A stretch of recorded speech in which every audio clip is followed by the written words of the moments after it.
Hey, Amie, Count Juan. give me that beat. It's Baseball Shangri-La with Amie Cuevas and Juan Ramirez.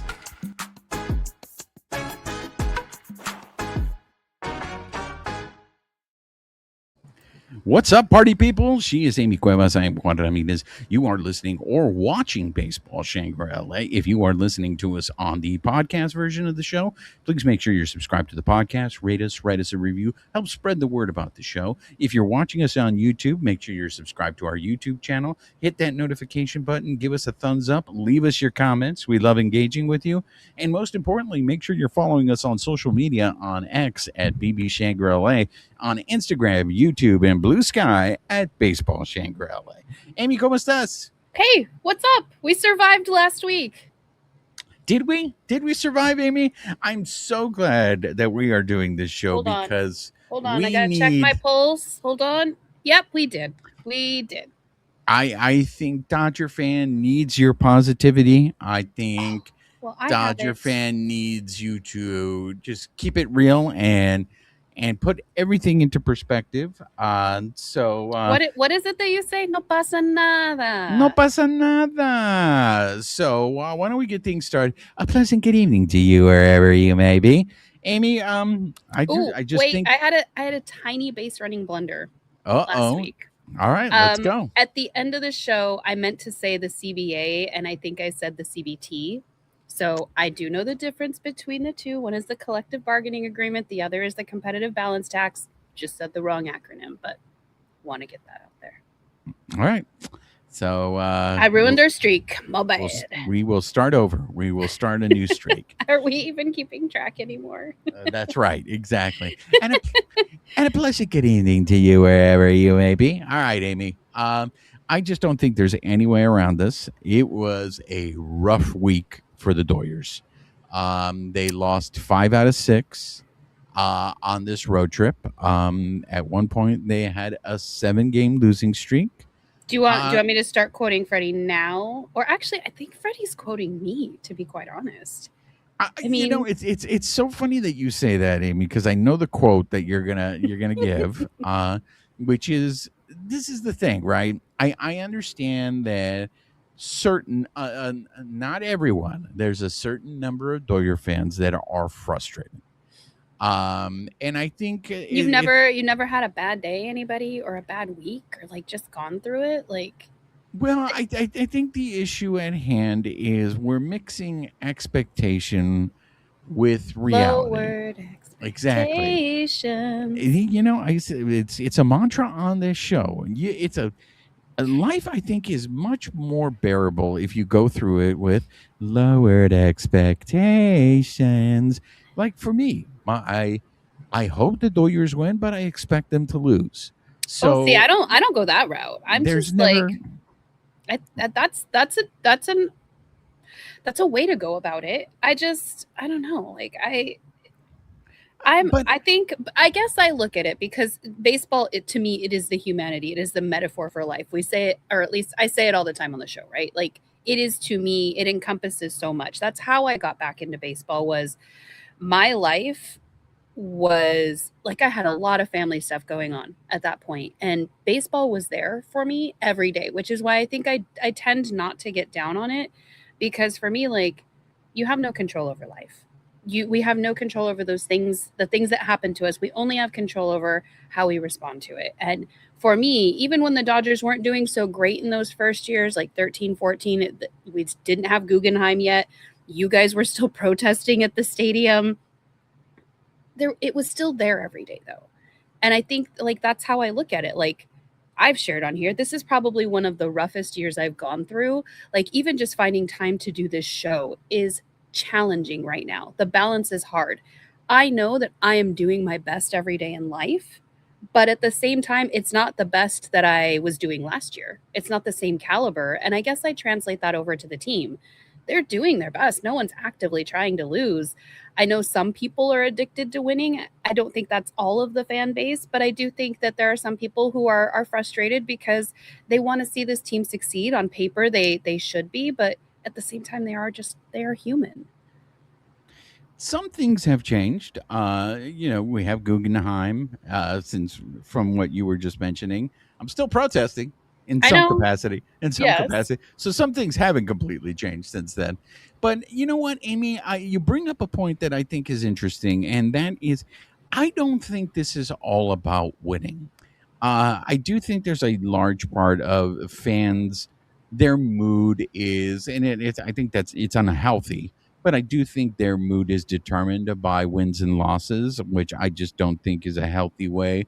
Do you Uh, think it's because we're spoiled a little bit with such a good team? no, I honestly I don't think it's spoiled. I honestly think there's other factors that are involved in this, and I think the way certain fans express it comes off with them not winning and not losing.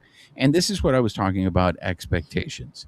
Because you have a team that has the payroll is very public. It's an Mm-hmm. issue that comes up constantly. There is this narrative the Dodgers are ruining baseball. Um, and then you see the names on this team, right? You see all these names, and the team is completely loaded with like almost an all-star at every position. Mm-hmm. So when you have that kind of team, I do think fans expect, and again, this is not the reality, but I think fans expect that they are not going to have a 7-game losing streak. Not Or only on that top they of that, age or they change in any or that way, they shape, pay, or form. or that they play badly. And that's not me. That's coming from Dave Roberts. That's Uh, coming from people who covered this team. I'm talking about announcers flat out Some, coming out there saying like this team is not playing well. but that's So some people who cover the team because there are a lot much like our divide in how we watch baseball. Not everybody looks at it that way. yeah, but I also think another factor is it's frustration in the sense that, and we've talked about it on this show, there has been a certain number of fans that have been priced out of going to Dodger games, and I think that frustration also comes out in terms of wins and losses, where fans are just like, I can't go to games anymore. I only can watch on TV, and this is what I end up watching. Like I end up watching a team that right now is just not playing good baseball. In the words of Ricardo Lunes, they are not doing the little things that Nobody's guaranteed wins whether you're in no, the stadium ask or the watching Metropolitans. on A- TV. Ask the Yeah, I mean, Metropolitans. You ask know, ask any season ticket holder who just got their invoice too. Like I know that it is a blessing, it is a luxury to be able to be a season ticket holder. We are paying the price once again for this team being a winning team. I'm sure we're going to hear the annual grumbling of the prices going up, and I'm not thrilled with it, but I also understand why it's happening, why they're able to capitalize on that. And should the reverse ever happen one day, I'm assuming those prices will probably go down if viewership or attendance eventually goes down. Shohei is not going to be with the team forever. So, much like you, I think, have said in previous episodes, like also make sure you're nurturing that fan base that was with you from the get go because you're not guaranteed viewership in the stadium or on TV, depending on how well or not you're doing.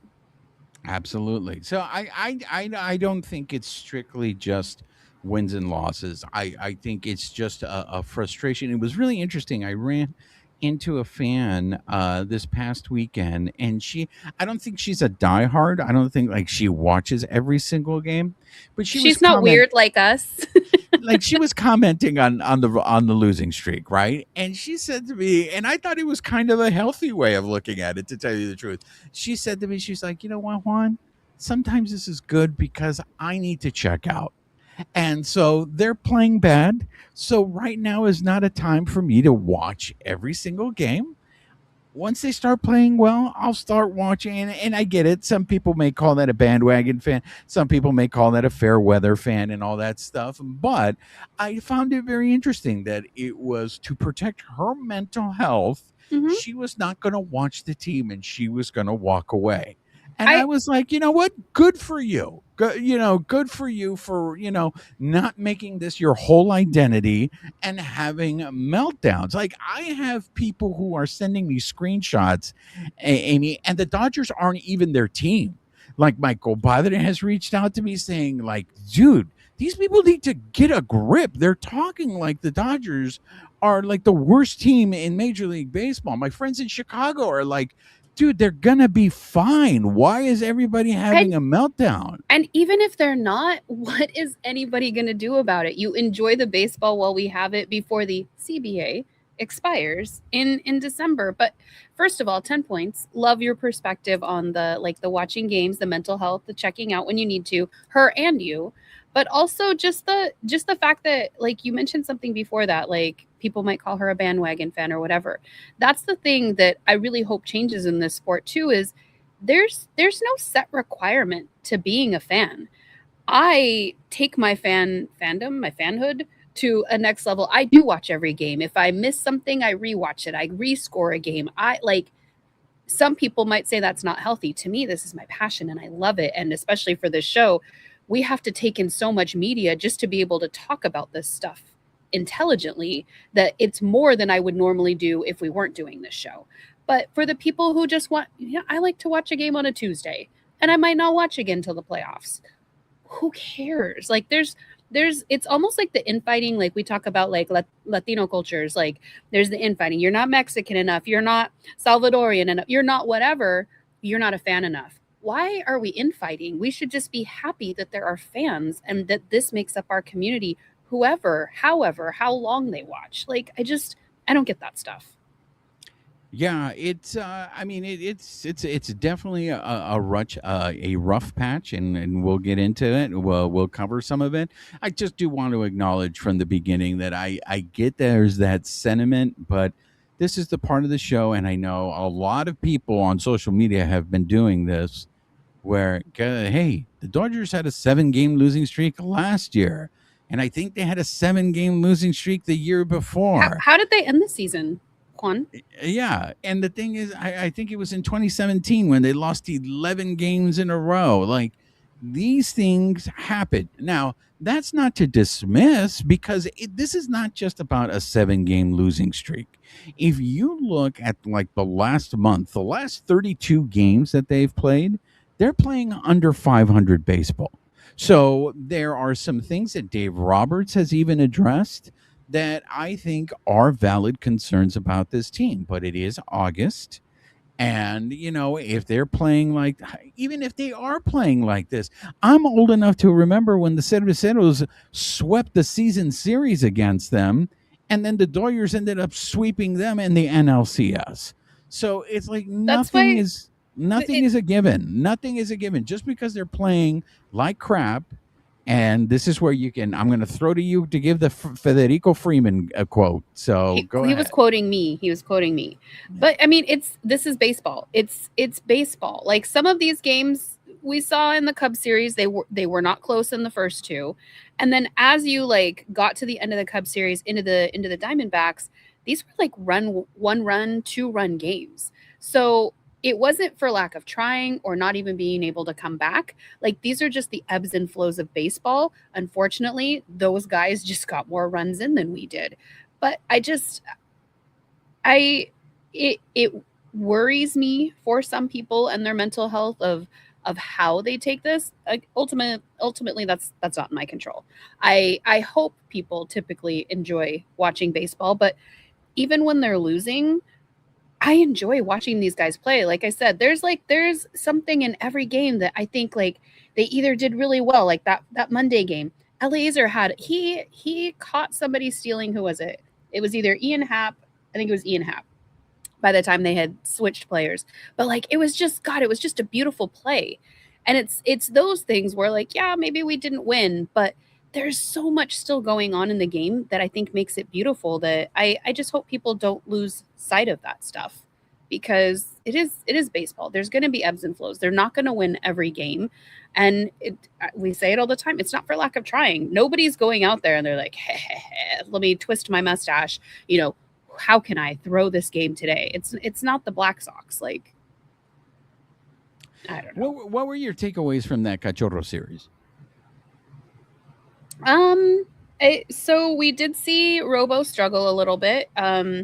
He's been having a little bit more of a hard time. People are hitting him really well.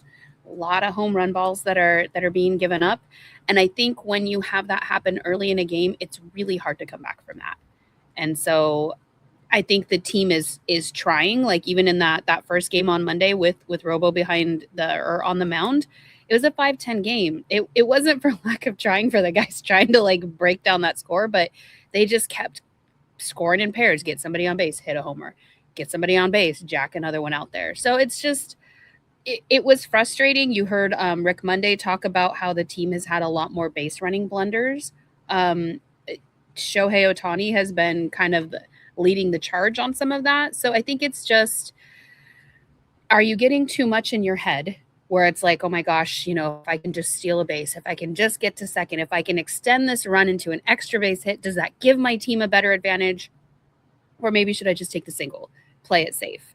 And to that, like, I love seeing the effort, but at the same time, they have a split second to make that decision, a split second to watch the coach on either first or third base. Like, so I think there's a lot more that goes into it than people just criticizing or saying like, yeah, it's just base running blunders. There's so much more that goes beyond it. I don't know. What are some of your thoughts? I think that to your point, I think with Robleski, it is obvious. I thought Jerry Hairston did a really good job of breaking down. I think Robleski has clearly hit a wall. It's one of those things that, I mean, every time I, watch a Robleski start, I get reminded that he has reached his career high in innings. And this is, even though he's not technically a rookie, this is the first time that he has pitched in the starting rotation for a full year. Yeah. And I thought Hairston did a really good job of explaining, because his velocity has not gone down. Now, as the game has progressed, yes, his velocity has gone down. But in terms of from start to start, his velocity has not gone down. And I thought Hairston did a really good job of explaining that that's not what you're looking for when someone is showing signs of fatigue. With a pitcher, what you're looking for of signs of fatigue is when they lose control. And that is what seems to have been the case with Robleski in his last few starts, is he is no longer hitting his spots the way he's hitting them. And so what's happening is he uses a lot. It's like Tom Glavine in the sense that he uses a lot on the edges of the plate. And so when he's not getting those calls on the edges of the plate, he's got to get into more of the strike zone. And clearly he does not have swing and miss stuff. So when he goes into the strike zone and there is no chase from the other team, he is getting hammered.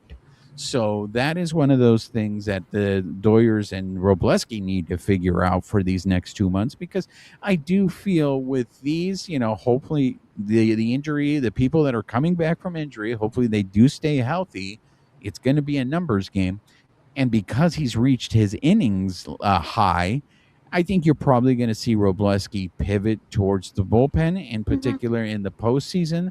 That will be his role. And then you hope that'll give him a second breath, and that he will regain his control and therefore be a little more effective, because he doesn't have to pitch 5 or 6 innings. He just needs to be effective there for the first inning, if they choose to, for 1 inning, if they choose to use him just as a reliever, or if they choose to use him as a long man. Look, if he's coming in as a long man, it's probably because they're getting hammered. And right. So now he needs to. Yeah, and we're seeing a lot of that with the bullpen right now. They need some relief. They need some new arms. You mentioned his control. I think that's something that people forget about as we're all chasing velo so much. Like, oh God, we need that velocity. They got to pitch harder. We got to get into the hundreds. A lot of times when you're chasing velocity, it's at the cost of control. Some people are really good at controlling both, as we've also seen with the sticky stuff going away a couple years ago. That has changed it a little bit. So I think in cases of that, like you're spot on. He's either trying to like still hit the sides, like paint the corners, or he's going right down the middle. And we already know he gets lots of contact. Like he pitched, got a lot of contact. Defense was always behind him and bolstered him, but it's really hard to defend when it's a home run. So if somebody gets on base, like, okay, yeah, not great, but once that, and that's I think kind of what we were seeing in that game on Monday, is there were a lot of pairs in the first inning. Picro Armstrong singled, and then Seiya Suzuki homered. You saw Dansby Swanson walk. Then you saw Kevin Alcantara he hit a home run. Same thing. Alex Bregman doubled. Then Carson Kelly hit a home run. Like, it just continued that way. And so it's a lot harder to stop those or have those better defensive plays unless you're leaping at the wall and you're Superman.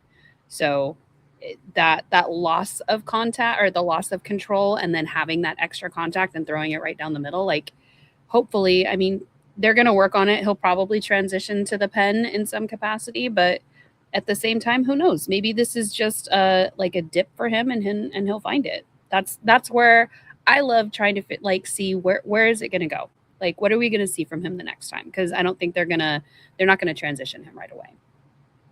Yeah.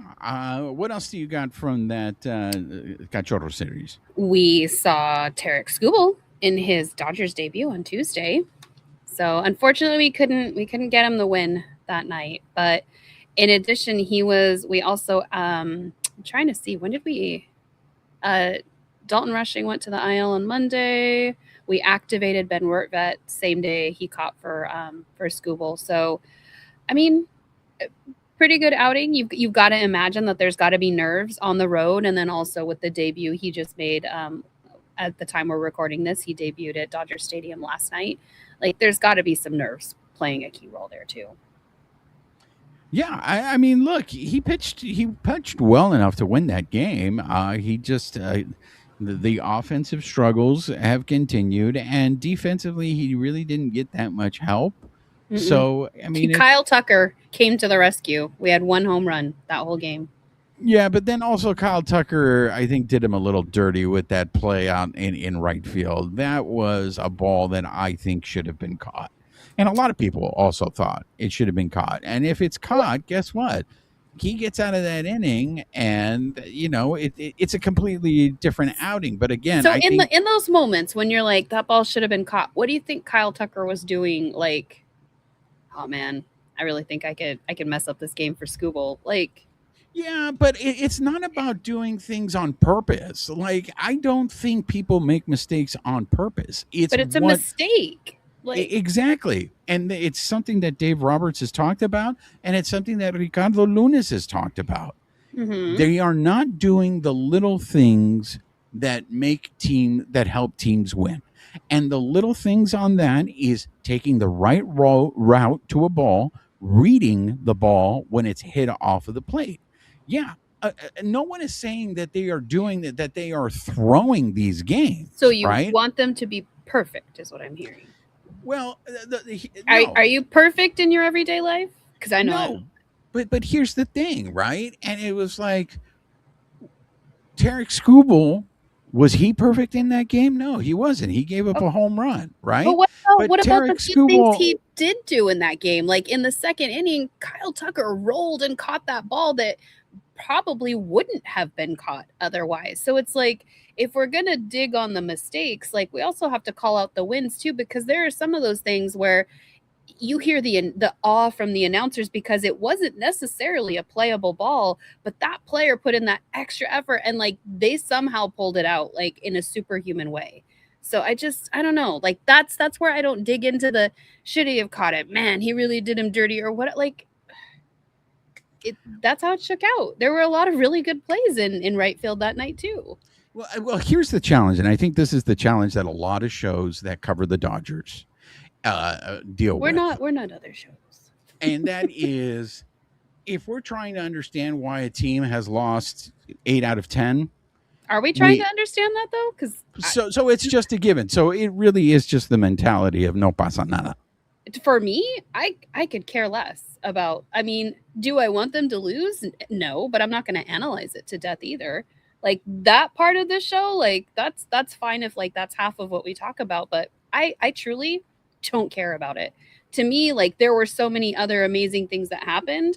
You can't undo the past and you can't unlose it, but, like, I'm not going to solve why they're losing.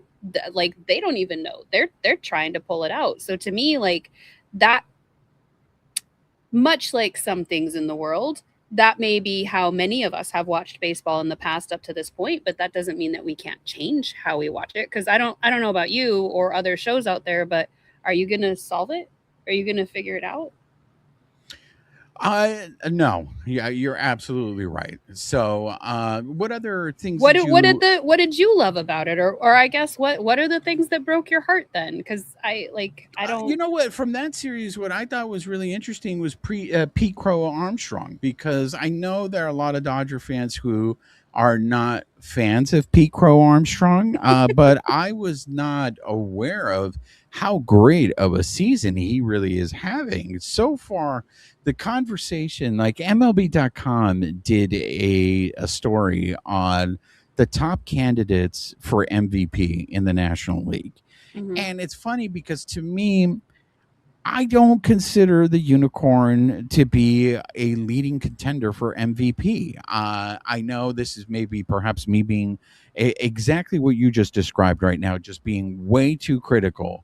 But it doesn't seem like to me that the unicorn, and for good reason, because I don't think he's healthy, is having an MVP season. Mhm. However, with this MLB.com, he's the leading vote getter for NL MVP, and it's not even close.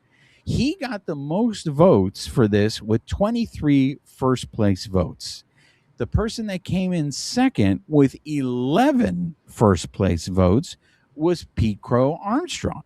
And Pete Crow Armstrong has 26 home runs. The Unicorn has 26 home runs. Pete Crow Armstrong has 71 RBIs. The Unicorn has 72 RBIs. Like Pete Crow Armstrong is a little bit behind the Unicorn. The Unicorn hasn't beat in average. But Pete Crow Armstrong is definitely having himself a season, and it seems like he is the one that is propelling the Cachorros in this latest drive that they have going on. So much for shouts out to Sean, who is a diehard Metropolitans fan, who reminded me earlier this week that Pete Crow Armstrong was a Metropolitans prospect that got traded to the Cachorros 5 years ago, and they Really? are really, really hating the fact that he could have been a Metropolitan right now. So that to me, that's one of the things that stood out from that series was that Pete Crow Armstrong is really having himself a season, and I thought, okay, he should be up there. The other person that they've been talking about for National League MVP is James Wood, and James Wood has 30 home runs. He's got 73 RBIs. I think maybe the fact that he's on the Nationals probably hurts him. Mhm. But are you surprised that the Unicorn is leading right now in terms of MLB.com's views of what the MVP is? And how much of that do you think it is because he pitches? I think that's probably why. I mean, in the conversations I'm hearing, like the different broadcasts, the different news, you always hear the caveat of like people were talking about that Wednesday game. Shohei comes in, hits a leadoff home run. Then you switch innings, and PCA comes in, he hits a leadoff home run. Then later on, he hits a home run. Shohei hits one. They're both at 26. And the conversation around the whole thing is exactly like what you said. Everybody's like, oh, well, PCA has a chance, this and that. And then somebody will always dampen the conversation and be like, yeah, but until he pitches, he doesn't have a shot at MVP.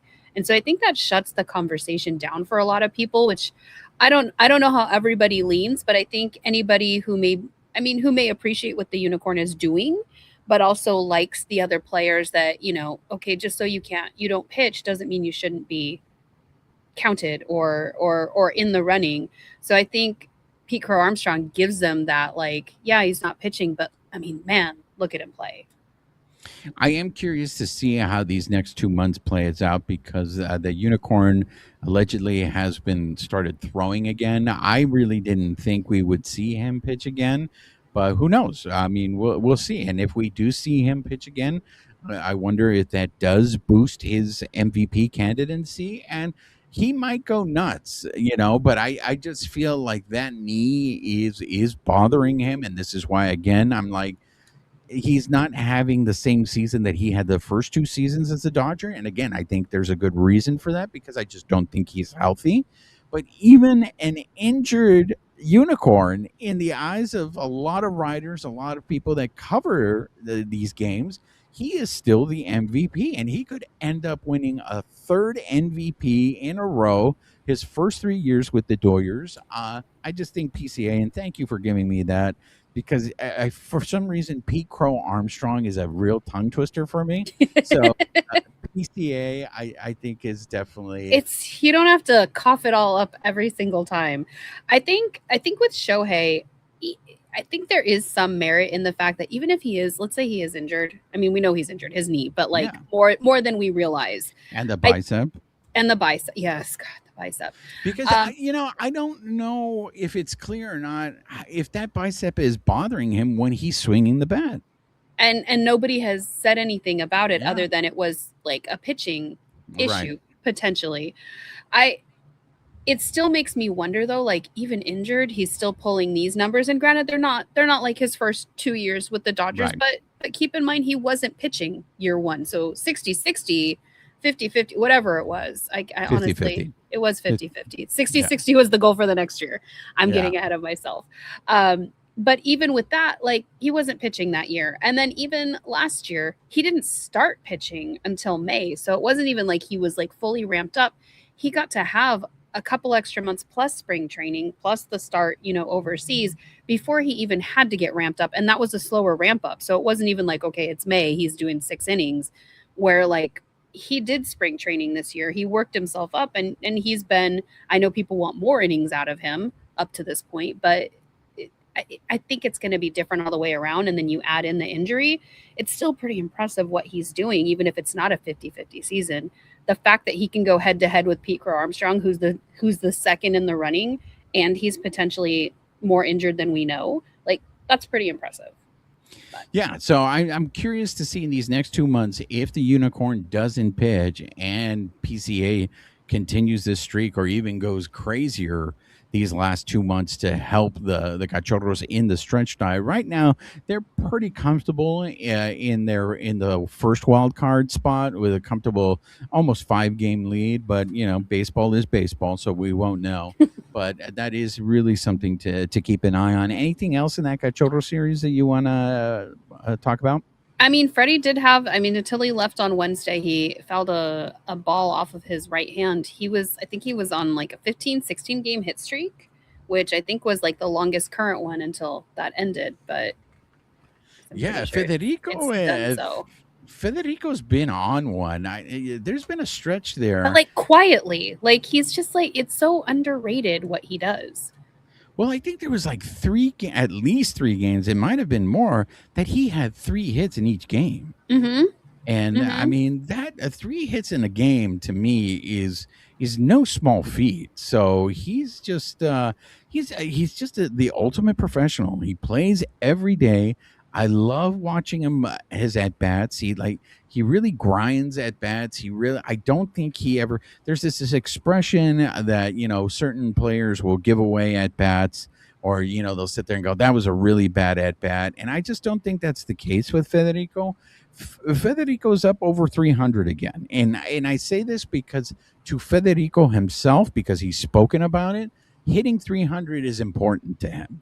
I know it doesn't seem like that is for the rest of Major League Baseball, but for Federico, hitting 300 is important, and he's at 308 right now. And he's the guy I trust the most in the lineup. It's just really fun to watch him hit. The only challenge I think that he has to overcome is the number of double plays that he's hitting into.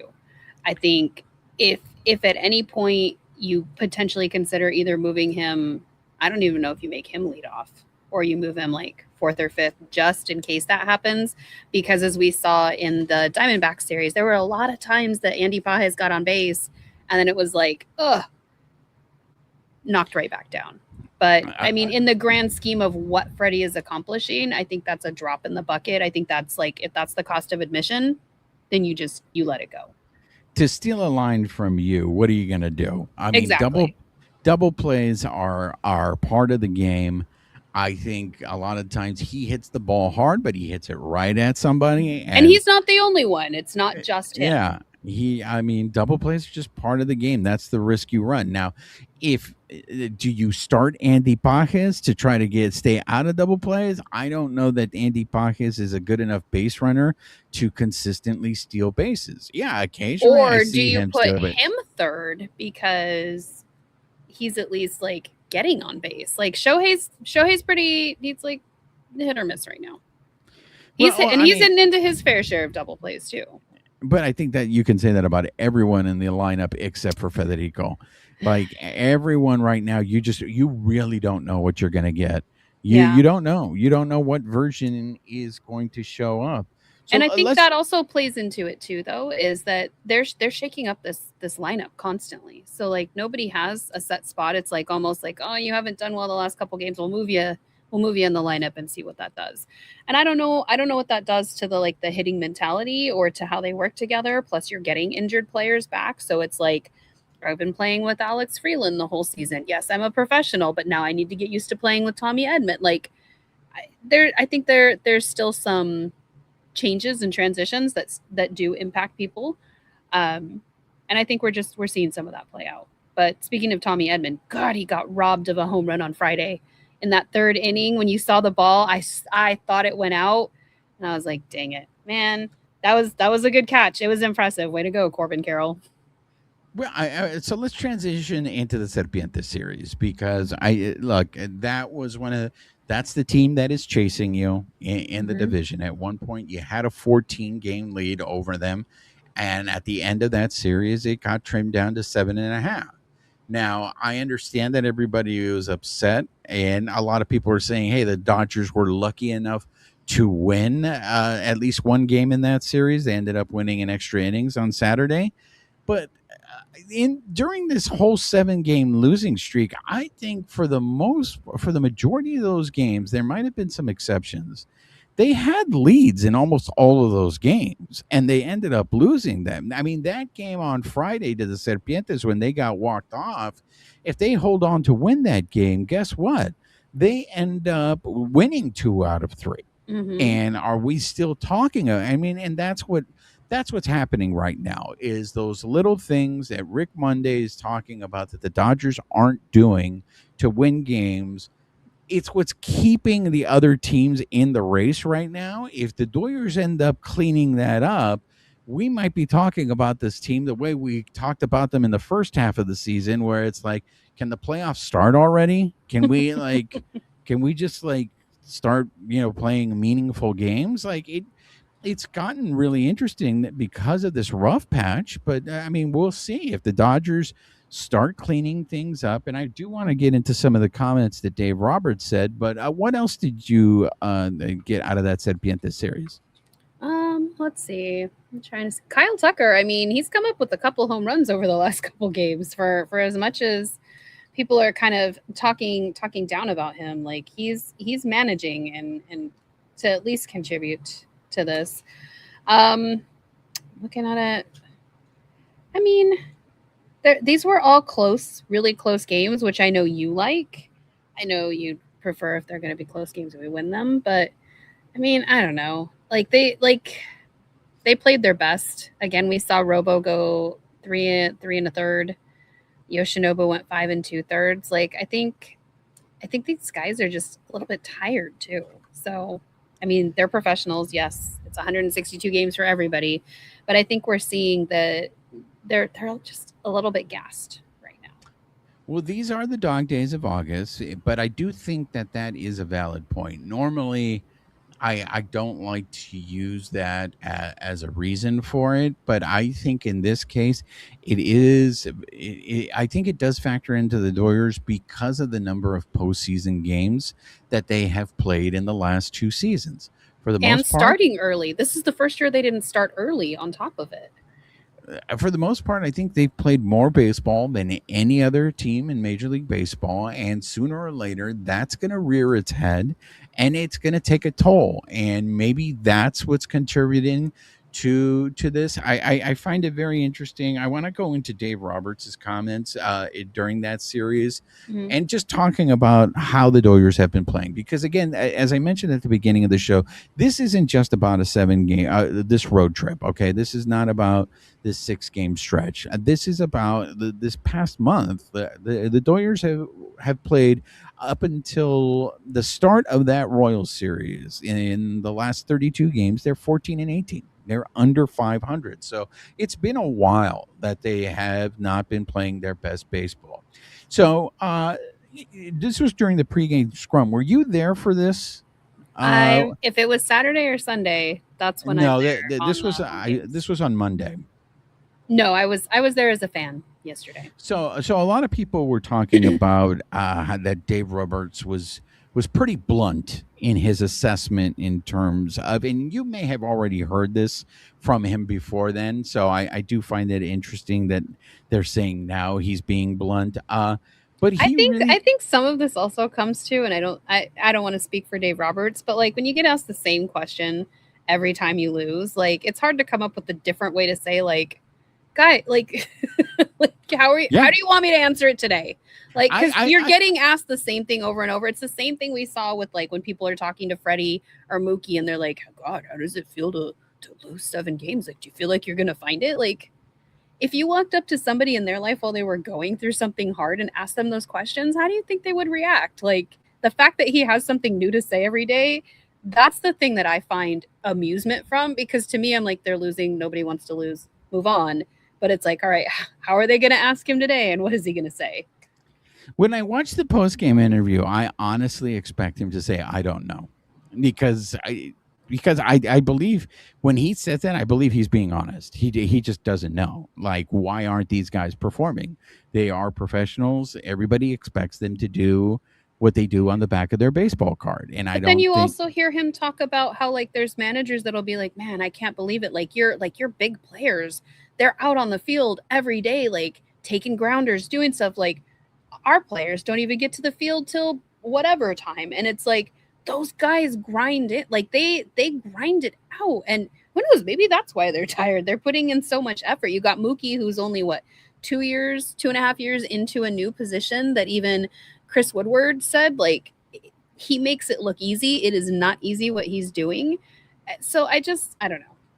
I feel like Dave Roberts knows his team better than anyone, right? Mm-hmm. So when Dave Roberts says that he is calling for more focus and urgency, and I found it really interesting that he included himself in that. He says he is demanding more focus and urgency from himself and then along with the team. And usually I think this is why I think your argument of them being tired is legitimate, because when you're tired, that's when you are less focused. You do have a less urgency there because you're tired. The other thing that he brought up that I think is very interesting and very valid, and I tip my hat to the rest of the National League because I think they've done a really good job of scouting the Dodgers and they are attacking them at their weakness. And he has brought up how this team struggles against fastballs. He was talking about they are getting a steady diet of fastballs from these other teams, and the Dodgers are swinging through these pitches or they're late on them. And I think that's really telling because usually it's the off-speed stuff that really separates the men from the boys, right? You have good off-speed stuff. That's the reason why you're a major leaguer. The fastball, even if it's 100 miles per hour, if it's right down the middle, these guys are good enough that they will catch up to it and they will hit it. So when Dave Roberts says, I hope our guys take this personally, that they keep giving us fastballs, I look, he went as far as to say, Amie, and this is a direct quote, it never feels good to be bullied. And to know that teams are going after us with the fastball more than any team in baseball, that's bothersome. That would bother me. I mean, you don't think those are strong comments from him? I don't. I honestly, I think they're very creative, but at the same time, like, what do you think teams are going to do? This is not a criticism of Dave Roberts and what he said. It's like, Of course they're going to do that. They're watching tape on the other teams. Teams are doing the same thing right back to them. So like to me, I applaud the creative answer. But he's not saying anything we don't know. Like, well, and that's why I applaud his accountability, because he included himself into it, because that's an adjustment. That's what adjustments are. If your team is seeing more fastballs, shouldn't you, at least in the hitters meetings, shouldn't these coaches be saying, hey guys, we're seeing more fastballs, so let's prepare for the fastball? but you don't think they're doing that? Well, and that's what here's Like this next. you think he just had this, not you, but like anybody, like this is just an original thought because somebody asked him a question in a presser that they're not doing that, preparing ahead of time anyway. I think it's one thing to know what the problem is, but it's another thing to fix it. Like this is where I would challenge anybody, especially when we start getting too critical. Go to the batting cages. Go try to hit in the 45 mile per hour. Don't even try to go to the 90 or 100. I don't even think they have 100. I think it stops at 90. But like go try to hit. Go try to figure out the pitch, and that's what the machine that's typically throwing it in the same place every time. And then see how well you do. And now these guys have to know all of the pitches. They've got to be able to adjust. They're professionals. That goes without saying, but like hitting is hard. That's why this is a game of failure. So I think for me, when I hear answers like this, to me it's a non-issue because I'm sure they're in there. They're one of the teams that goes all in on like stats, sabermetrics, all that stuff. So like they're having these meetings. Like that was not the first time that Dave Roberts thought about the fastballs being an issue. I'm assuming they're already tackling that. I'm glad you brought that up. So here's my answer to what you just said. And that is, my thing is like, they're all trying, right? Mhm. Everyone in that team is trying. Have you ever tried to adjust your swing in the batting cages when you think, oh man, I could do so much more? Like it's not instantaneous. But I also feel that you can enhance an effort, you can improve an Sure. effort. When he calls for more focus, you can try to be more focused. And so it's a reminder, that, hey, you still need to work. You still got to put in work. And there's plenty of time. And look, they're still a good team, right? They just got But to that's play. assuming that they're not putting in I guess to me what I find comical is like that assumes that they're not putting in work though. And to me, I just don't see it that way. To me, I think they're trying their hardest, they're doing their best. And so to me it's a non-issue where it's like, what do you want them to bleed on the field? Like does I know you mentioned accountability a lot. Do you want them to just be like, yes, fans, I suck. I know I could be doing like, would that make everybody feel better? To me, like that's again non-issue. Like I truly don't care. But like, would that make some people feel better about this? Like, does it validate people when they like? I don't approach it that way. So I'm honestly asking. All right, let me give you one more answer then to try to answer Okay. your question. So let's say they're going to be okay, right? They're going to be okay because They're they're gonna good. be whatever they're gonna be is my answer to that. Like we don't know. Like they're good, all right. But what happens if their good is not good enough? Then we try again next year. So I think, what if they all of a sudden did start? And I'll give you an example of urgency. When Edwin Diaz gave up that home run on Saturday to tie the game, Mm-hmm. and not the home run, I'm sorry, when they had the man on third after two back-to-back The triples, two triples. and it looked like, oh my gosh, they're going to get walked off again. He really looked like a different pitcher when that runner was on third, when that winning run was on third, and he ended up getting out of that inning. And they went into extra innings, and it really did feel like he was pitching with more urgency. So those two responses that I gave you don't sell you or anything like that. I think it's just indicative of how we watch differently, and because you've mentioned things before about I would like when we're talking about some of the players in interviews, like I would like them to be accountable.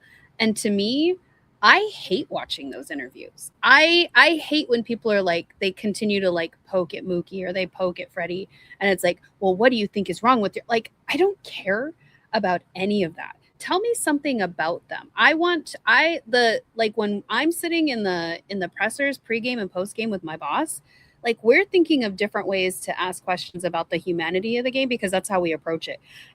I can look up all this other stuff myself. So like the fact that somebody's asking it, whether it's an angle for their article or an angle for something else, to me, in some of those cases, that's for the different kinds of fans, maybe the ones that don't watch the games every day and they want to read about something versus something that they didn't watch. To me, that it doesn't cater to me. I might look in an article because it's interesting, but beyond that, like I don't care. Like if you think that Edwin Diaz looked like he pitched with more urgency 3 batters after the triple, then cool, maybe he did. Or maybe he had to belch and his face did something different. Like to me, like it's such a non-issue. Like I don't take for granted that these guys are trying hard. So to me, that's my bar. They're already trying hard. So anything be above, below, like it doesn't register for me. And that's just how I approach it differently. It's not wrong. You and I just have a different perspective. That's all. So we can agree on the fact that Dave Roberts, the front office, they know this team better than you and I. Yes. Mm-hmm. So the 2 answers that I just gave you were word for word answers from Dave Roberts to those questions. And that's great. I still don't care. It doesn't. If Dave Roberts says it, if you get Edwin Diaz in an interview and he's like, "Yep, I totally," like, I still don't care, because to me, I'm already giving them the benefit of the doubt that they're trying their hardest in that moment, and everybody's best changes based on the scenario. It's not any less or any better than you can't compare it to yesterday because the circumstances are different. No, absolutely. So I guess my thing is this.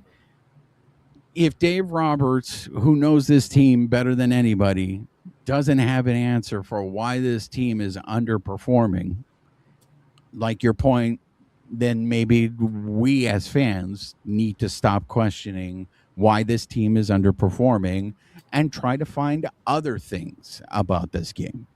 I mean, that's what I would say, only because, like, you know what? I'm not going to tell somebody to watch it differently. I would just say, how much joy are you getting out of it? If your brain is the kind of brain where we all have different brains, right? I like to puzzle different things than you like to puzzle. If tearing that stuff apart makes your brain happy and you're truly happy at the end of it, then go for it. If you like to what if scenario, like if they had done this and then they do that if it truly makes you happy, then I say do it. If you're doing it and it makes you miserable, though, and then in turn you make other people miserable, or you go and you become a keyboard warrior and you say horrible things, that's not okay. But as long as you are doing something that makes you happy watching this game, I'm all for it. We all watch it and we analyze it and we approach it differently. And so that's why I say, like, your way isn't wrong. It's not. We approach it differently. To me, a lot of that stuff, whether Robert said it, whether you thought, Edwin Diaz's face did something, Roberts confirmed it, I don't care. Because to me, he was already doing his best up until that moment. When I was looking at things that we could talk about this Serpientes series, because what can you talk about when a team is not hitting? When it's rough inning after inning watching them sit down. Well, not only that, but it's like if it's not one thing, it's the other. They're either not hitting, or the pitching is not good, or the bullpen comes in and has a meltdown. So it seems like all aspects of this Dodger team are completely out of sync. So when that's happening, and it's obvious that that's happening, and there weren't any good things that you found. Like, I have a whole, I circled a whole bunch of stuff. Like, it may not have been like I want you to share those with us, and then I will share with you what were the other things that I thought were worthy of talking about, other than just saying the same thing that the we don't understand why this team is not performing. So go ahead. And it's not necessarily like, it's not just like these wow moments, but like when I'm watching the game, like there was a play like in the bottom of the third, Gabriel Moreno hit into a God, he grounded out. But like the way that Tommy caught the ball, like just some of it's the extension, some of it's he's catching it, spinning around, and then like making this amazing play. And then you see Freddie stretch out. God, he has long legs. Like those plays to me, like, yeah, it's not great that they're not hitting, but like seeing Tommy Edman and that athleticism, or seeing like Mookie do something like that, is amazing. There was a line out in the bottom of the fifth on that Saturday game that like Teo just like, man, the way that he caught the ball, it was awesome. Same thing. There was a line out in the top or the bottom of the ninth that Max Muncy got, that you could hear the commentators like they didn't expect him to get it, and he made this catch, and it was just like, that's why I love baseball. Like that's what animates me and lights me up. I'm like, dang, they didn't win, but man, some of those plays were pretty awesome to watch. No? What Not else the do you same? got? That's it. All right. Well, I mean, I want to share my list, but I want to go through yours first. I mean, it's just like it's all little things like that. Like seeing Roki's, like he scooped the ball and he got an unassisted like out at first. Everybody does keep putting the memes online of his glove getting bigger, which I do find hilarious. Yes. Oh, I circled that one. That was a not good one. But I guess it's just stuff like that. Like those are the things that I focus on in the game when we're not doing what I would like, but I also understand that I'm not out there playing in the heat and the humidity and everything else. And I don't know. Those were some of my highlights. So here are topics that I thought I could bring up to talk about that we would avoid having to talk about the Dodgers playing really bad baseball. Okay, I'm intrigued. Number one, how many uniforms do the Serpientes have? Oh my God. The Serpientes wore a different uniform in every single one of these games. It's a 3-game series. And I still think they have more. I still don't think we've seen all the uniforms. Many colors. Exactly. And that was the other thing I had. They had the one that they were wearing on Friday night. Hold on. I'm going to pause. 10 more points to you. You're at 20 now. Good topic. The one they were wearing on Friday night looks like a softball uniform to me. And they consistently... Is that the one that's like it's not sleeves? It starts as one color, and then as you approach the shoulders, it fades into another color. Oh, okay. No, I think I'm thinking of one of the ones from the like past years. I think. And this is not the first year they do this. I feel every year the Serpientes have a certain batch of softball uniforms that they basically wear during the season. And I want to know, is that acceptable? Because I don't see any other baseball team trekking out a softball uniform. I mean, I don't know what. Ask your buddy Manfred if it's acceptable. All right. So that was one topic. The next That was good. The next topic, how many of the games, I know you like to listen a lot on the radio, but how many of the games do you actually watch on Spectrum Sportsnet LA? If I'm not at the stadium, all of them. And sometimes like last night I came back and rewatched it. Like we were at the game for Skubal's Dodger Stadium debut, and then I came home and I rewatched it. Do you pay attention to the commercials during the commercial break? Sometimes. Actually, no, it depends, because now that I have SNLA Plus through MLB, you have two options. One, you watch like the regular MLB feed or something, and it's got like a Google commercial, and it just has sounds of the stadium, and it gets annoying after a while. And then the SNLA feed will usually just show commercial break. And every so often you get a commercial.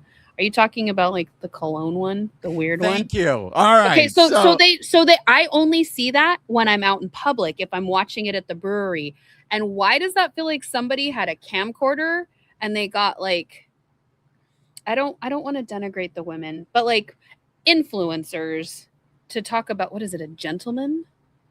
So a gentleman smells I'm like. I'm glad, because I was a little worried you didn't know what I was talking about. But my I wife hate and that I, commercial. my wife is not a fan of this commercial either. My wife brings this up every time because they repeatedly show this commercial. Okay? That and it, like, I feel like it denigrates women. Like I don't like it, but whatever. For those of you who are unfamiliar and maybe do not watch Spectrum Sports in LA, but there is a commercial for It's called Gravite. Okay.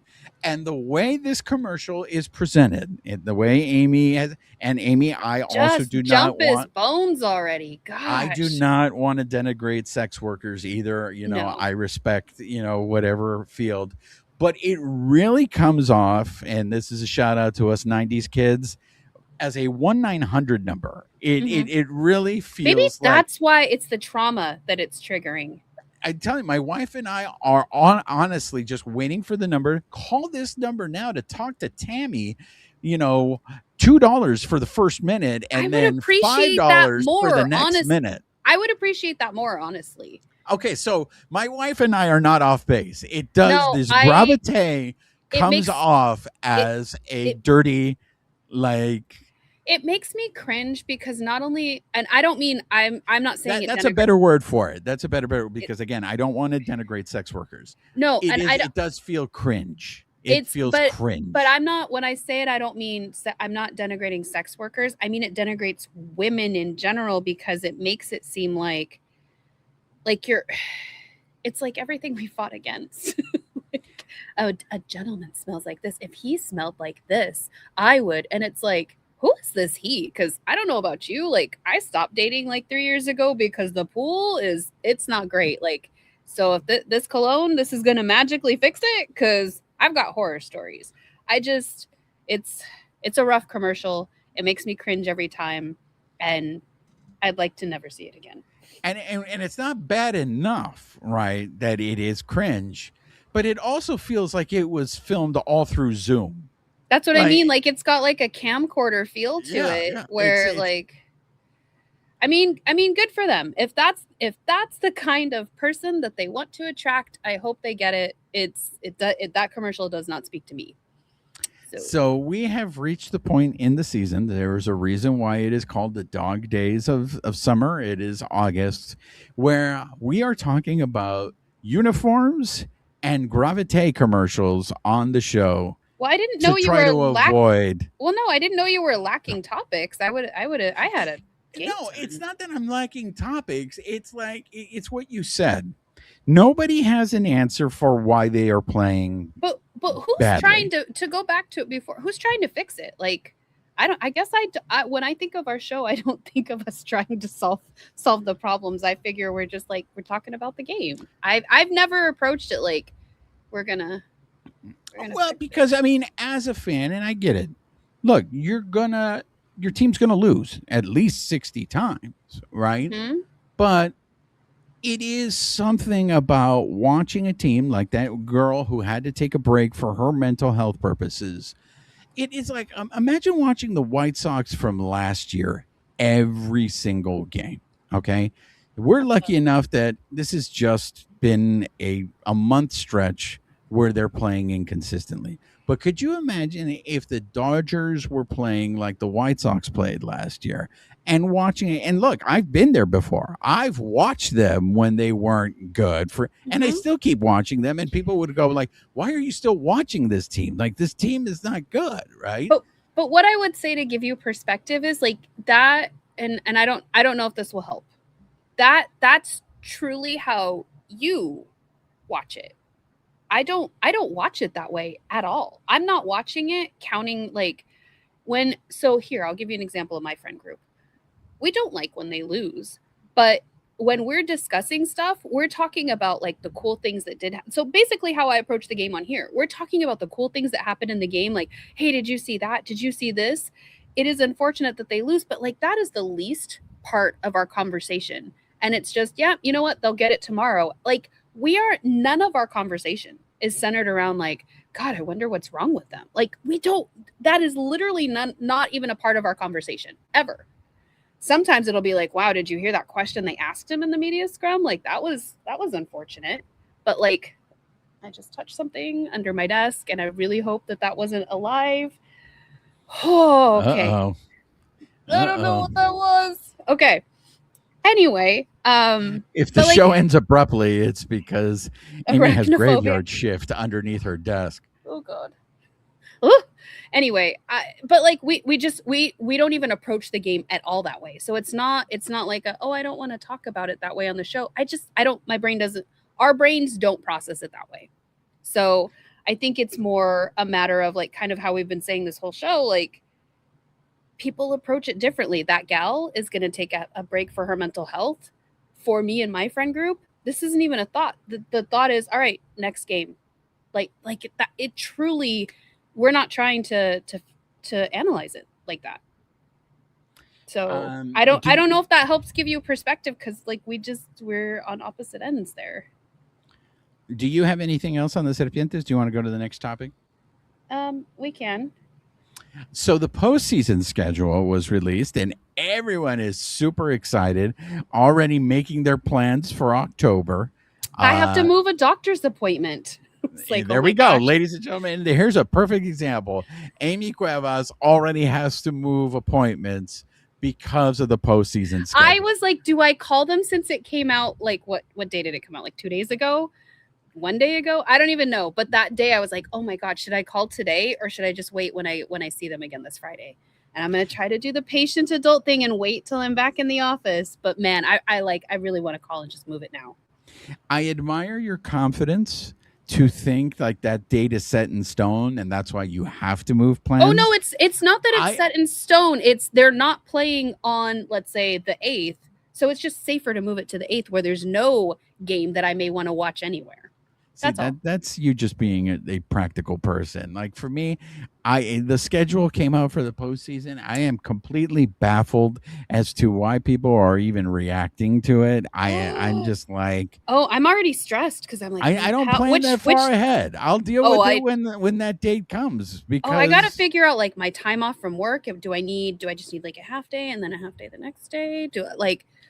Guys that are planning for like the World Series dates, you guys are super optimistic, man. I am just like, but also keep in mind, like, especially as season ticket holders, like that's, I don't think that matters really. Just, it kind of goes hand in hand because we're going to get our invoice in the next week or two and they're going to have us paying. We pay for the whole, especially if you're like a full season ticket holder, you pay for the whole postseason. And then at the end of the year, they will refund you back games that maybe didn't get played in the stadium, or if you didn't go all the way, and then you just put that towards next year. But to me, regardless of that, like, yeah, this is what my October is every year. Like, I don't know how you don't live that way. See, now we're at opposite ends of the spectrum again. What other aspects of the postseason schedule do you want to discuss? If we go to a game 7, it's on Halloween again. So are you going to go watch it on, what did you watch it on, a water tower? Yeah, up against the water tower. I may watch it. Hopefully, I mean, that family is still projecting those games. That was fun. We might need a field trip. It was a block party. It was like a block party to see people trick-or-treating in the streets, and then they would walk by and just like look and see what the score was. I'm like, cars stopping in the middle of the street. It was fun. Do we need to do it on the 31st? Couldn't we just not sacrifice Halloween at the altar of the people were happy it just wasn't in November. So, I mean, it's got to get to a game 7. It's got to get to a game 7. So this may be a non-issue. The team could sweep. The team could win in 6. But this is so what this schedule does for me, especially because I am a planner and I like to plan, is it throws my life into chaos because it's like, well, if they get a wild card seed, then it's this. If they actually get in on their own merit, then it's that. If they win this one, then it, like, my brain goes into like anal retentive like overload. And it's just, I'm like, but it's chaos. It's still up in the air. I still don't have actual dates. And your brain doesn't do that at all. Yeah. See, you try to diagnose and fix the game. I don't do any of that. That's where I'm like, no pasa nada. There we when go. It comes to schedules like this, all angles on this show. Yes, we do. All angles are covered. But I also I have to plan to be at the stadium. If I wasn't at the stadium, either as a fan or covering the team, I don't think I would be as into the schedule as I am. I would probably be a little bit more no pasa nada with like you. Where are we going to go watch it tonight? Am I going to stay home and watch it? Am I going to go to the brewery? But because it requires the logistics of, as we know, even with giveaway nights, you've got to get there, 10 years prior to the game just to get in. So it's like you add that times all the postseason games. And so then it becomes stressful when you're trying to balance work. That's all. Absolutely. I want to transition into the next topic.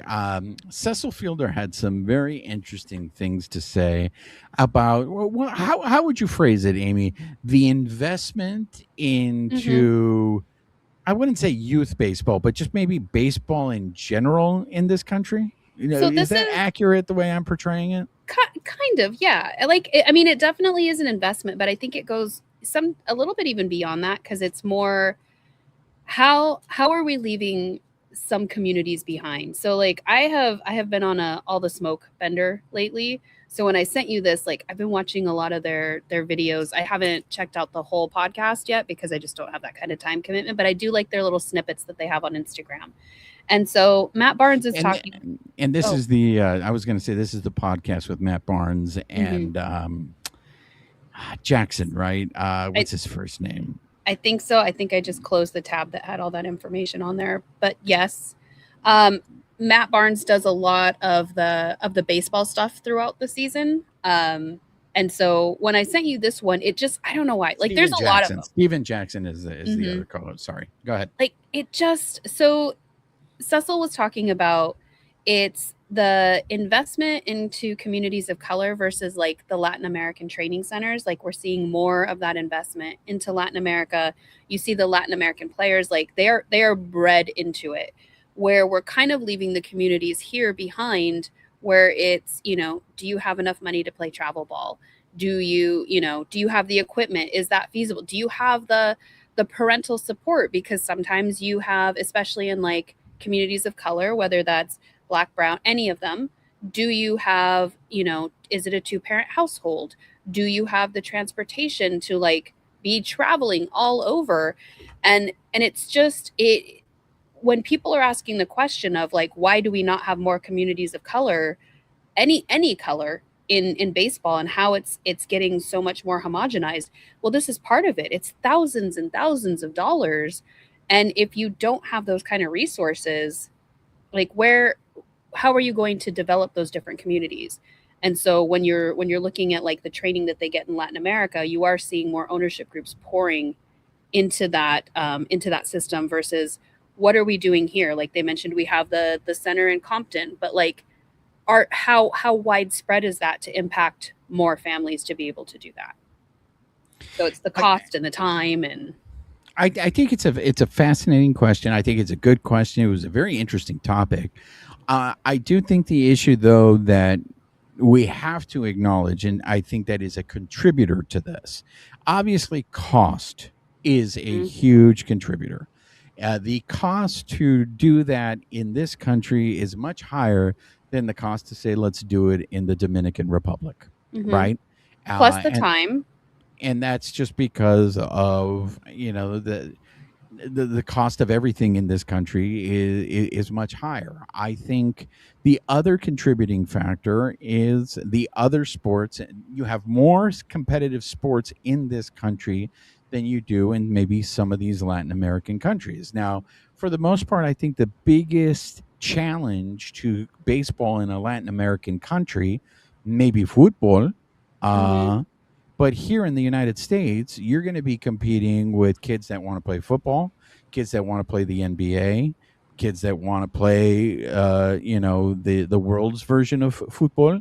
So you do. It's more of a competition, right? And again, I can't stress this enough. I do think that some kids will choose the football or basketball because it's a quicker route than Mhm. baseball. If you go to baseball, you're going to spend time in the minor leagues. How much time you're going to spend in the minor leagues, you don't know. You end up in an organization that is cheap and wants to keep you in the minor leagues as long as possible because they don't want to pay you. Mhm. Oh, I don't know.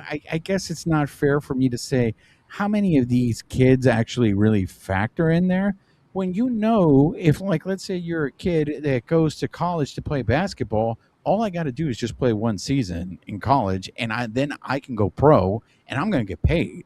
Right? Not only am I going to get paid, but then I'm going to train with professionals. I'm going to get professional treatment, whether it's medical treatment or it's or either that, I can go play abroad. I can play in Europe in professional leagues if it comes to basketball. Football, yeah, I'm going to go to college. Now it's a whole game changer in college now that you have NIL. Now that, And do you have the family support system too? yeah, Because while I was bagging groceries while I worked my way through, I also stayed with my parents, or they helped supplement my income or whatever. Not every community has that. Like, typically communities of color will stick together, they do support each other, but like, do you also have the means that goes along with that? And that's not to say that communities of color do not have any money or anything like that, but on the large scale, what this needs, and as far as like time and cost commitment, it is astronomical when you're comparing it to daily needs, insurance, food on the table, and then how long, to your point, are you going to be in the minors if you even make it up? Like, it's a big what if. yeah. So I think there's a lot of factors as to why there isn't that same level of investment. At the same time, I do think it's a very important question that he is bringing up, and it's an important conversation that I wish they would find a way to address to try to get more of that investment into baseball. I mean, the Dodgers do have the Dream Foundation where they're building baseball fields. More of that, I think, obviously helps. But it was a good conversation.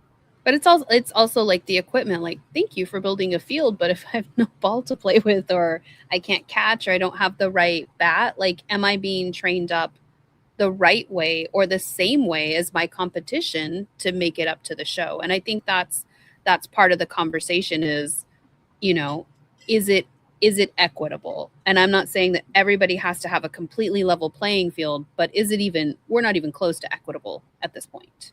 And so I think those conversations are the ones that do need to be had. And I'm glad that it's starting somewhere, but I think we have I don't want to say an obligation, but like, it is something that we all should be talking and thinking about if we want to see the sport improve. And much like we talked about a week or so ago, we have 25% of the league being Latino, but then you have one representative for the MLB Players Association. Like, there's not equity in the sport, and there needs to be more of a light and a focus shined on that.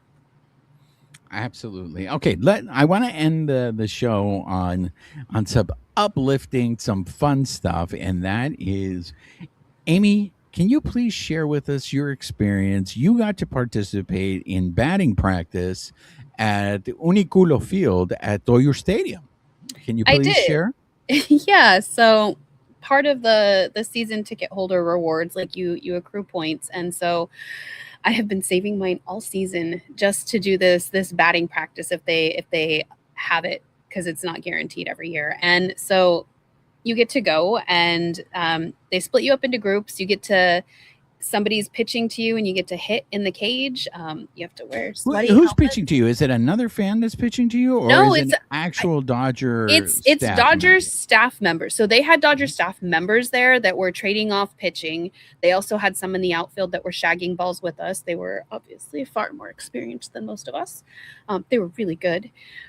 So you're grouped off into 3 groups to be able to hit, and you get, I think, around like 7, maybe 10 balls, if that. But I learned from last year, I wore a handkerchief on my head because it was like 90 degrees out there. Everybody's sweating, and everybody is sharing helmets, and everybody's head was, it was gross. But anyway, sweaty. Those helmets were sweaty. It was sweaty. They were so sweaty. But like you get to go in the cage where the guys are, like all of our heroes. And so you get to take a couple hits. It took me a second. I fouled off, I think, my first like 3 or 4, but I still made contact. And then I hit a couple of them out there. It's fun. And it's like, I don't know. You saw a lot of people, like, just the adrenaline rush of like being in there. Cause I don't know if I can't speak for them, but it's like, you're in the batting cage. You're also hitting balls. I actually connected and like did it. And then, so you get to like your little allotment of time and do that. And then you can go out in the field. So bring your glove and you get to shag balls as everybody's hitting, or like, depending on like who's up to bat. I went with my friend Philip. And so we were playing catch. And like there was a point because they've got music on, they've also got food, so we could go down into the dugout club, and they had like chicken fingers and hot dogs. Like they had a whole like spread. You could go in there and eat, and then come back out. That was free. Mm-hmm. The food was free. All right. Yeah. So there were like fruit cups. I'm trying to think for all the food-minded people, nachos. Trying to think what else.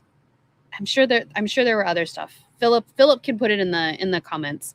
I'm so grateful that Jessica loaned me her husband so that I didn't have to play catch with myself. But it was just like they had. I'm sure Thanos loved being out there. Huh? We were both sweating and it was hot, but it was like at one point, like a song came on and like we had already hit and we were just playing catch, and like I totally teared up and I'm like, oh my God, my tears are watering the outfield. But it was just like this supremely happy moment of just being on the field, getting to play catch. Like it was pretty amazing. And like it's something that I live for. I've gotten to do it twice. I hope I get to do it again next year. I know that they offer those. They have different events where you can pay for it, but I think it's like several $100s. So as part of the return on what we're investing in our season ticket, I will take an event like that just because it's amazing. Like just getting to go in and hit. And this year it's usually a lot of guys.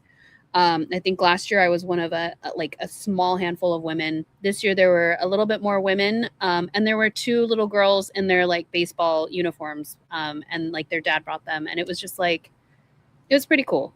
So yeah, I would strongly encourage for you, our listeners, viewers, to check out Amie's social media, so you could see her taking some hacks at the batting cage. And look, this is no smoke.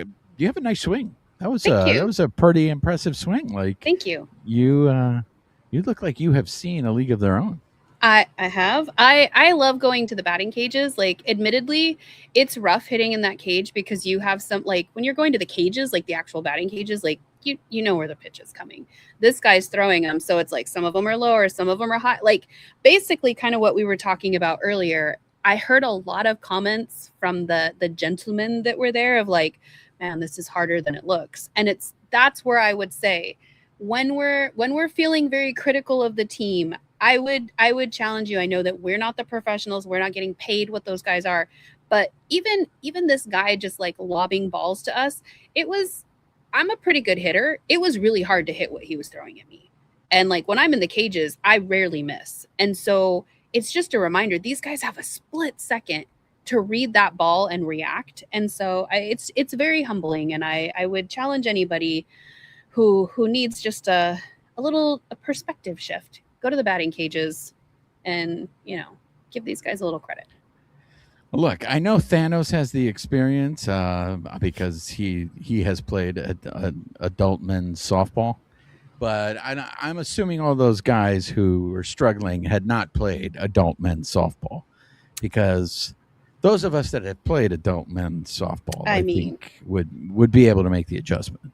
There were not everybody, like you would think like everybody was hitting. Not everybody did. Like I was grateful that I was able to like connect the times that I did, especially considering I'm more of a softball person than I am a baseball person. So it's a little bit obviously a different ball, the size of what you're looking for.